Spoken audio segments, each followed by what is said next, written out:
The Weird Circle. In this cave by the restless sea, we are met to call from out the past stories strange and weird. Bellkeeper, toll the bell, so all may know we are gathered again in the Weird Circle.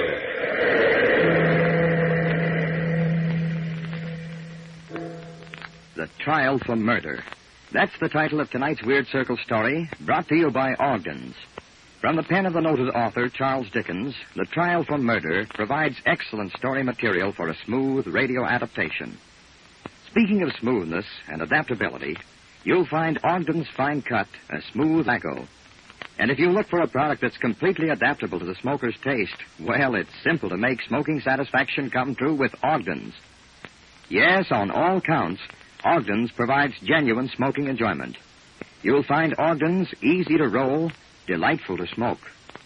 Yes, easy to roll, delightful to smoke.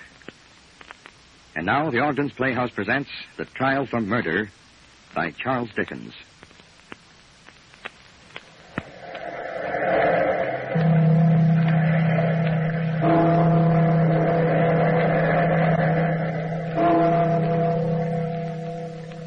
Out of the past, phantoms of a world gone by, speak again the immortal tale, The Trial for Murder.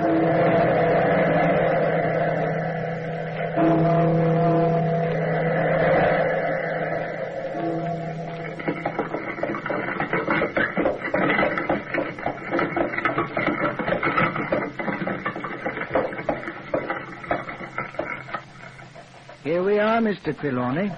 Newtown Jail. Gloomy old place it is, sir. Watch your step getting out. Thank you, Derek. I can find you a place up at one of those garret windows, if you like. Then you can see the hanging. No, Derek. I didn't come down here to watch the hanging of Peter Cook. Then, begging your pardon, sir, I don't understand. It's hard to explain. It's as though some strange force has urged me to come here today. I've felt it ever since the trial ended. Well, sir, I, for one, never did believe all that rubbish they were whispering about you during the trial. Supernatural powers. Mr. Trelawney can read the witnesses' minds. Why, there never was a more practical man than you, sir. As foreman of the jury, I tried my best to be fair, Derek. But I can't think back on the trial without a shudder. It was a nightmare, an ugly dream. Oh, look, sir. Yeah? The flag is up. Your Peter Cook is dead. Yes. Now, and suddenly a great weight seems lifted from my soul. Strange. Why, I feel happy for the first time since it all began. Robert Blackwell has just come out to the prison gate, sir. I think he's coming over here. Even a great lawyer like Blackwell couldn't stop you from hanging Peter Cook. Oh, this is a fortunate meeting. I've long wanted to talk to you. It's Mr. Trelawney, isn't it? Yes, Mr. Blackwell, I'm at your service. Even though you'll never persuade me Peter Cook wasn't guilty of murder. He was, sir. He was. Confessed at the last minute. Oh. I was completely taken in by a scoundrel. Disagreeable business, the whole thing. Well, would you care to join me for a stroll? I'd be delighted, Mr. Blackwell. That will be all, Derek. I'll be home for dinner. Yes, sir. I suppose there are many questions in your mind. Mr. Trelawney, from the moment you appeared in the jury box and my client leaped to his feet screaming that you must be challenged, I felt you were the key to the whole mysterious business. I was, through no fault of my own. In a way, I was a puppet moved about by forces that can't be explained in any logical way. I've long wanted to tell the whole story. Just what I was hoping for, my friend. I've long wanted to hear it. Well, I warn you, Mr. Blackwell, you won't believe me. You'll laugh at me, call me crazy. Not at all, Mr. Trelawney. Now, here's a quiet little park. Let's rest on this bench while we chat. All right, sir. As I was saying, Mr. Trelawney, I have every reason to believe you implicitly. Well, then you have more faith in me than I had in myself. Do you know that after the trial, I went to a specialist? And it was with relief that I heard him say that I was sound in body and mind. Excellent. And now a confession from the counsel for the defense. I had you checked on, sir, after several incidents that seemed unbelievable, you understand. And you found... That you are a well-known bank director, respected and admired. A man of character and integrity, not given to imagination and fancy. Oh, I'm flattered. But was that sufficient proof? Perhaps not. However, on 4 different occasions during the trial, I was startled by a sense of someone standing at my elbow. A weird sensation, the sort of chilly presence that made the hair stiffen at the back of my neck. You may recall that during my summation, I lost my place and glanced quickly in back of me. You certainly looked startled. There was no one there, of course. Ah, but there was. It was John Talbot. John Talbot? The dead man? The man murdered by Peter Cook. I saw him frequently during the trial. But, my good man, such things don't happen. I told you you'd call me crazy, but it was as much a fact as 2 and 2 make 4. And at least, Mr. Blackwell, you've given me a motive for telling my strange story. First, let me tell you that I don't follow crime stories in the daily papers. And it wasn't until much later that I discovered that this first incident took place before Peter Cook was even suspected or arrested. I was standing by the window in my apartment overlooking the park. Derek, my servant, was in the room at the time. Shall I lay out your evening clothes, Mr. Trelawney? If you will, Derek. But first, take a look out this window. Something strange going on. What is it, sir? Well, do you see that man approaching from Berkeley Street? The one with his collar turned up? Yes, sir. He seems to be in a bit of a hurry. Well, watch the way he keeps glancing in back of him. That man thinks he's being followed. I'd say he acts a bit frightened, sir. Now, you're right, Derek. Oh, and now I see the reason. Good heavens. What a peculiar-looking chap following him. Huh. No wonder he wants to get away from him. Where, sir? Stand over here.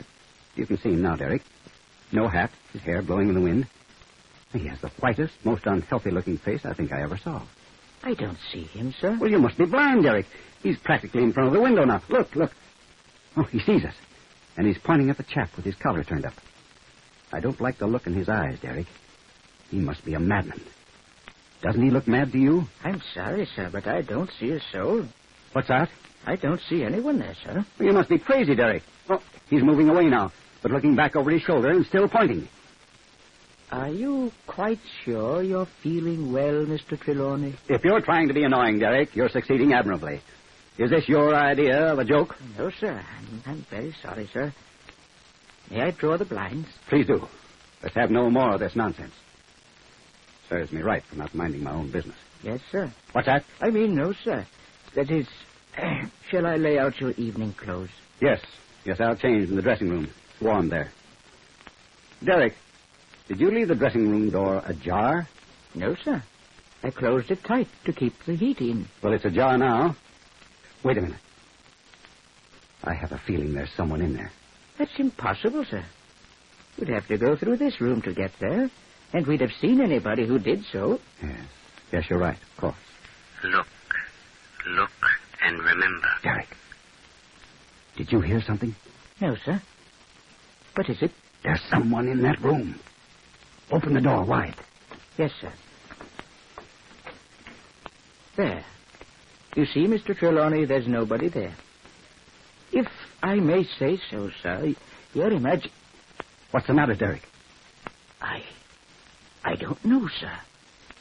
All of a sudden, I felt cold. Sort of a chill came over me. You didn't see anyone in there when I opened the door, did you, sir? I thought I did. Just for a flash. It was the white-faced man I saw on the street a moment ago. And that's the truth, as you recall it, looking back? I'm certain of it. Moreover, Derek came to believe me. That chill of death that he felt convinced him. It's odd that neither one of us connected the incident in any way with the summons for jury duty that he brought to me at breakfast the next morning. As a busy man, I was merely annoyed with what I thought would be some dull civil case. But several days later, I arrived at the courthouse. I remembered so clearly the dim, gaslit passageways to the court. I remember that black, heavy fog hanging like murky curtains outside the great windows.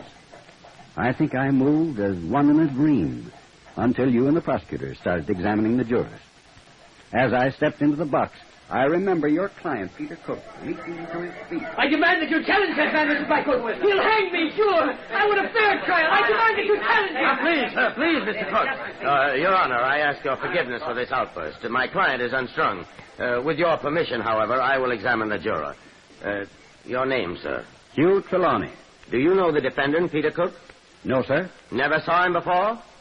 I believe I saw him in front of my home several days ago. He was being followed at the time.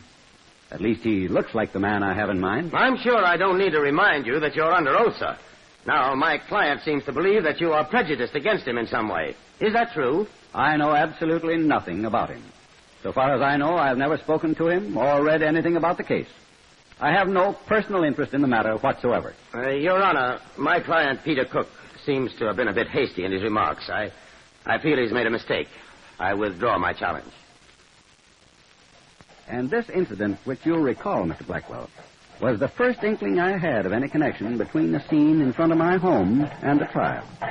Naturally, at that point, I felt attention had been centered on me unfairly. It wasn't until the prosecution had started its case that I discovered the further link. The prosecutor was speaking at the time, I recall.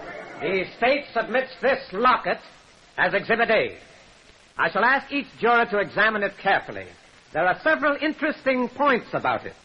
First, it contains a picture of the deceased John Talbot, who the prosecution will seek to prove was foully murdered by the defendant, Peter Cook. Now, secondly, I'll ask you to notice that the case is bent, as though it was stepped on and crushed during a struggle. Now, later, we will bring witnesses to prove that this locket was found in the effects of Peter Cook, carefully hidden from the sight of man. Now, Mr. Foreman, will you take a moment to look at this locket and then pass it on to the next juror? Yes, sir. Thank you. The picture has been identified as that of John Talbot. Naturally, he was younger when the... I say, is there anything the matter, sir? Why, this picture gave me quite a start.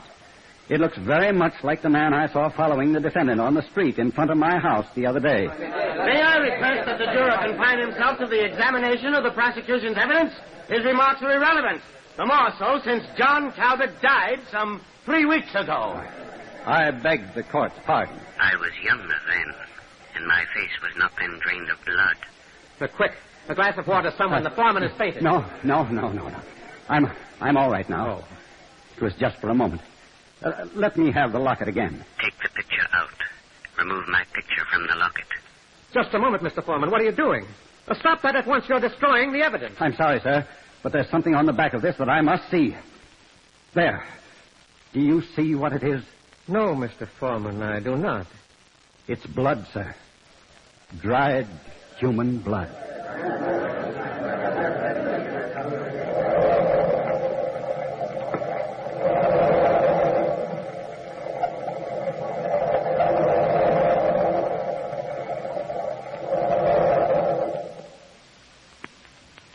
In Charles Dickens, we meet a writer of many facets and strange parallels. An author with the faculty of applying his genius to all fields of plot, from a tender, romantic turn to such a story as we hear tonight. The story of a juryman invested with incredible and supernatural powers of judgment. Friends, the judgment of the Canadian roll-your-own smokers jury regarding the excellence of Ogden's fine-cut tobacco has been unanimous. Yes, ask the person who likes to roll his own cigarettes to name his choice of tobacco, and it's almost certain that his verdict will be Ogden's. You see, Ogden's has been pleasing the majority of roll-your-own smokers and making new friends right down through the years. Try Ogden's. Taste the rich, mellow goodness of tobaccos that are sun-ripened for absolute smoking satisfaction. You'll find Ogden's easy to roll, delightful to smoke. Yes, easy to roll, delightful to smoke. Back now to Hugh Trelawney and the trial for murder. Trelawney has found that of all those concerned in the trial, he alone can see and hear the ghost of the murdered man, John Talbot.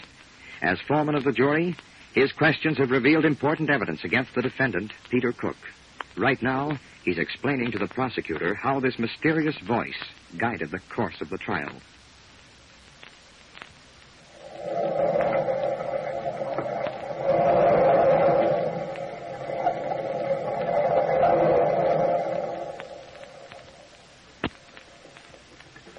And so you see, Mr. Blackwell, how the rumors of my so-called supernatural power started. How I was drawn into the horrible affair almost against my will.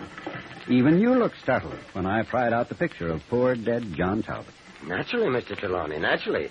You seemed to do it without any apparent reason. Of course, the fact that the locket had been found among Peter Cook's things meant nothing. Everyone knew they had been friends. But finding dried blood on the back of the picture tied Peter Cook to the scene of the killing in the mind of all your fellow jurors. Yes, I see that now.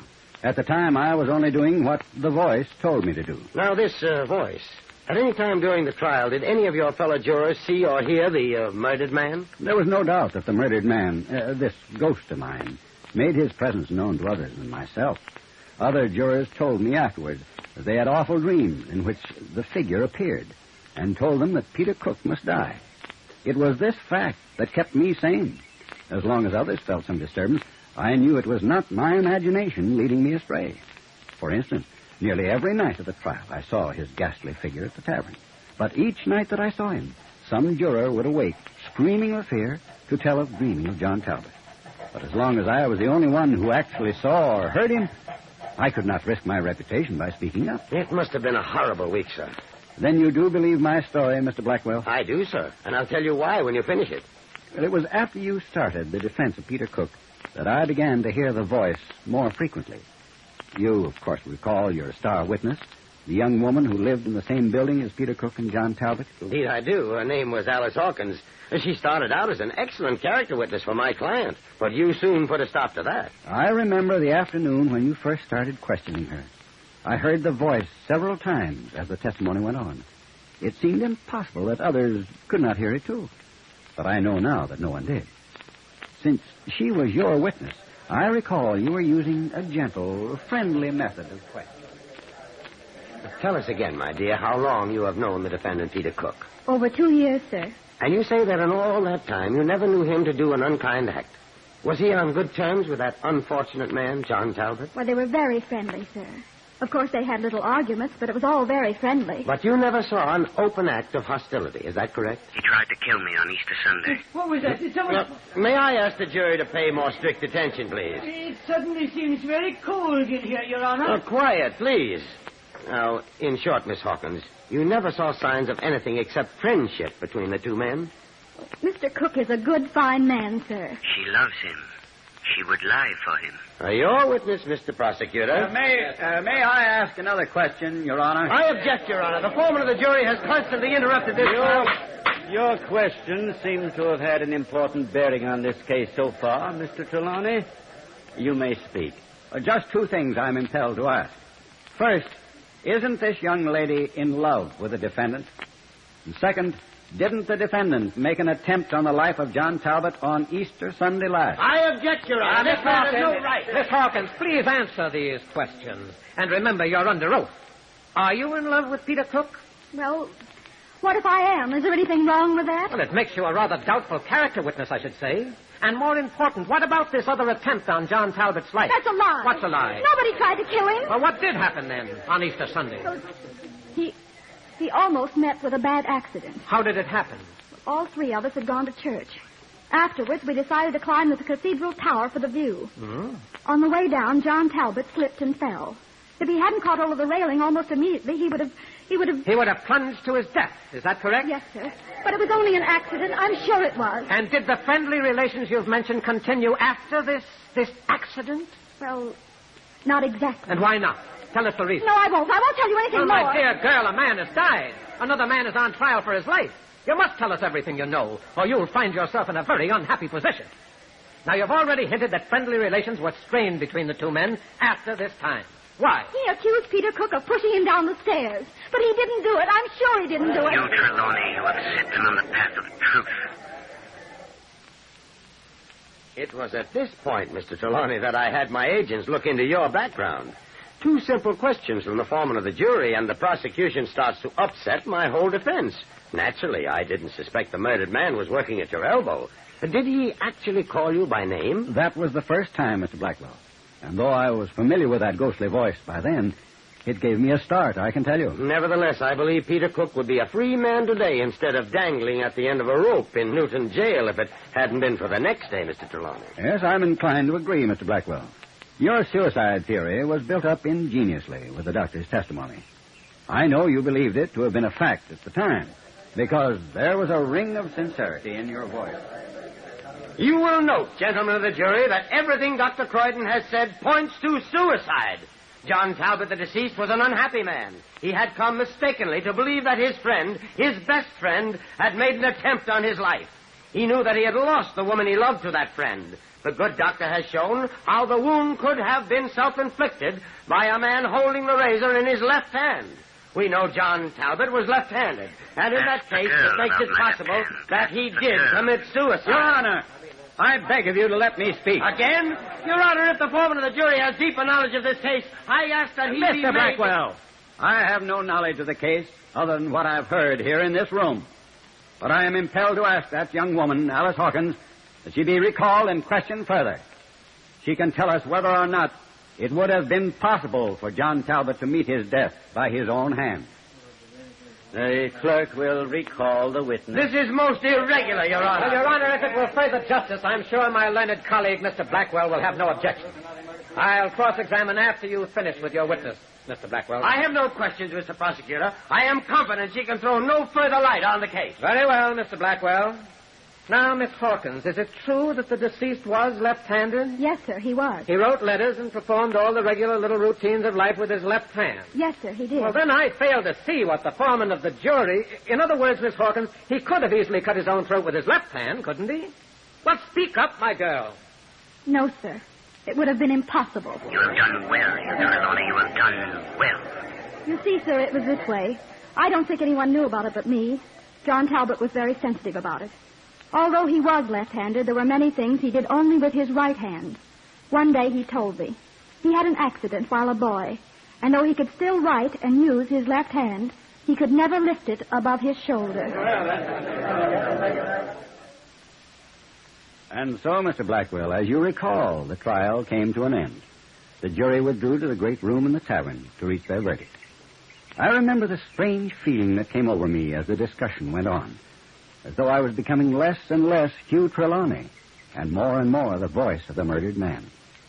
The little vestryman, Mr. Jones, was the only one who was still voting not guilty. I agree, Mr. Trelawney. It couldn't have been suicide, but would Peter Cook have killed him just to keep him silent? Peter Cook has been proven a man of violent hate. I know all that. I know that he was about to marry Alice Hawkins and that he had another wife in existence. I know that the dead man had threatened to expose him, but is that enough? Always keep in mind that John Talbot loved Alice Hawkins, too. Mm-hmm. When he found out that Cook was leading her on, his reaction would have been violent. Mm-hmm. His threat to expose Peter Cook would have caused strong hate between them. I still don't see the picture. Why, who blew out the candle? Light it quickly. Oh, I wish I were out of this business. You, Trelawney, talk to this man. There, that's better. Why couldn't they give us more than one candle? Why, it frightened you too, Mr. Trelawney. Why, you're white as a ghost. Listen carefully, Mr. Jones. I'll try to set the picture for you. Morning. It might have been the morning of the murder. Peter Cook came to my room. Peter Cook comes to John Talbot's room. He threatened me. He threatens Talbot's life unless he changes his mind about exposing him to Alice Hawkins. I loved her. Deeply. He loves her deeply. To hear Peter Cook speak of her lightly infuriated him. He tells Peter Cook that he intends to reveal him as he is. A man already married who intends to wreck her life by this despicable trick. A man petty, mean, selfish, with murder in his heart. The room is tense with hate. The fury of frustration burns in the eyes of Peter Cook. He sees the razor near at hand. It takes but a moment. With the strength and quickness born of hate, he moves. The morning sun looks in. Looks in on the lifeless body of John Talbot. Why, it's uncanny. You might have been there yourself. Why, your whole story, even your voice sounded different. Yes, I can see it now. So clearly that it frightens me. Look, I'm shivering. The very coldness of death is in the air. Let us give the verdict quickly. Peter Cook is guilty. We filed back across the street into the old courthouse. Across the street in the rain, with the growl of thunder in our ears. The dim, gas-lit courtroom was deserted except for the officials and the judge. I stood in the jury box, my heart pounding, my mind reeling. Your verdict, gentlemen? Guilty, Your Honor. Peter Cook will die. You are free, you Trelawney. You are free. And my life has been perfectly natural and normal since I heard the words, "You are free, you Trelawney. You are free." Strange. And although Peter Cook never saw or heard this presence, he knew he was doomed from the day you stepped into the jury box. He knew he would be found guilty. He did, Mr. Trelawney, he did. In the confusion that followed the verdict, the judge and I were the only ones to hear what he had to say when sentence was pronounced. Did it have to do with my strange part in the trial? It convinced me that a supernatural force had been at work since the beginning.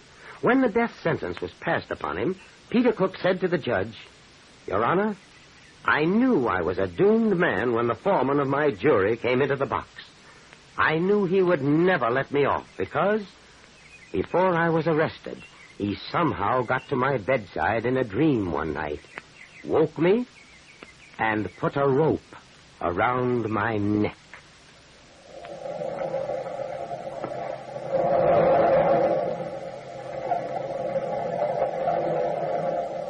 From the time-worn pages of the past, we have brought you the story, The Trial for Murder. Bellkeeper, toll the bell.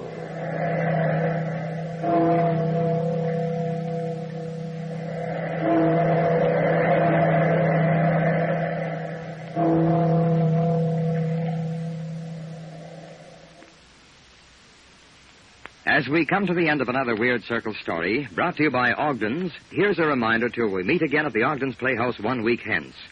There's a full week ahead during which smoking enjoyment will make your working and leisure hours brighter. If you roll your own cigarettes, make sure of getting the most out of your smoking by turning to Ogden's. Yes, follow the rule of the smoker who knows a good thing. Make your choice Ogden's Fine Cut Tobacco. You'll find Ogden's easy to roll, delightful to smoke. Yes, easy to roll, delightful to smoke. Next week at this time, another Weird Circle story, The Werewolf by Frederick Marriott. Be sure to join us. If you smoke a pipe, why not try Ogden's Cut Plug? It's a delightful, smooth pipeful every time.